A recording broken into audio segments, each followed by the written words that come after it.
honoured guests, ladies and gentlemen, can I say how delighted and proud I am to be here with you today, alongside the 3 times former Nepalese Prime Minister, Mr. Deuba. Welcome to Reading, and thank you so much for honouring us with your presence here today. Unfortunately, I understand you've had a very traditional Reading welcome with the traffic jam out of the It's also good to see Alok Sharma and many others who have campaigned so hard on behalf of the Gurkhas in Reading today, so I think we should give them all a round of applause. I'm delighted to be here with Reading Gurkhas to celebrate the recent ruling of the High Court in London. As you know, the ruling allowed former Gurkha soldiers the right to live and settle in the UK. This was a great day for British justice and is a very important step in honouring you, the wonderful Gurkha soldiers, who have fought so loyally for our country. Let us never forget that so many Gurkha soldiers have been wounded and killed in the service of this country.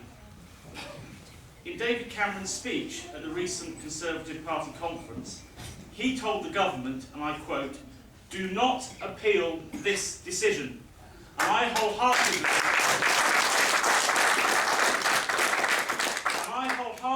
support my leader in that. This government has behaved shamefully towards you and should be embarrassed that it took a High Court challenge for the Gurkhas to get what they always should have been entitled to, UK residency. If a person puts their life on the line for this country in combat, it is morally right that they are allowed to live here and to retire here. The decision of the High Court now means that thousands of our nation's most loyal servants will be allowed to stay in the country for which they fought so bravely. However, the Gurkhas' plight isn't completely resolved.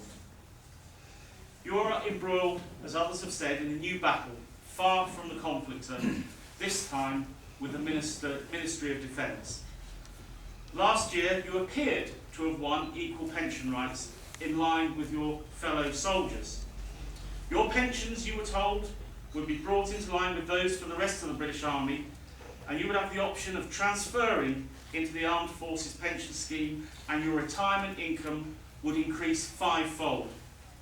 British soldiers who had served for 16 years can now expect the pension to rise from £1,200 to £6,600 a year. We were told senior ranks will receive £7,000 and more, depending on the time that they'd served.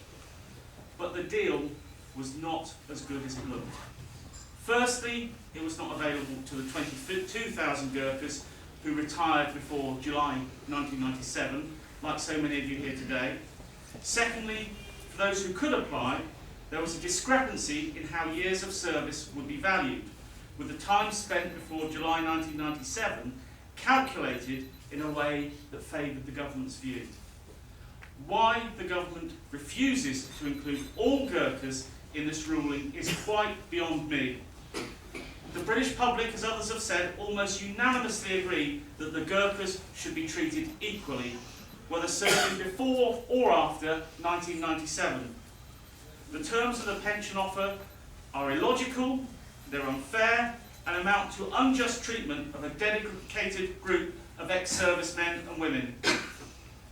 And it may well be true, as the British Gurkha Welfare Society has suggested, that the MOD is acting contrary to the Human Rights Act and EU discrimination law. My view is that the Gurkhas should be treated the same as any other British soldier. This means the right to live in the UK and the right to an equal pension. We have an obligation to do so. Thousands of retired soldiers who fall the wrong side of the 1997 cut-off live on small pensions and in poverty. Indeed, I know some of you here today are finding life very difficult indeed. And I also know that many of you are too proud to ask for help. I'm calling on the government to right this great wrong once and for all. The British public demands it, and the Gurkhas deserve it.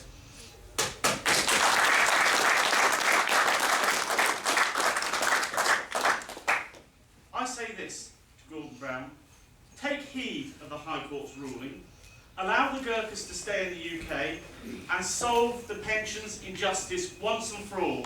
And only then can this shame be lifted from this great country of ours.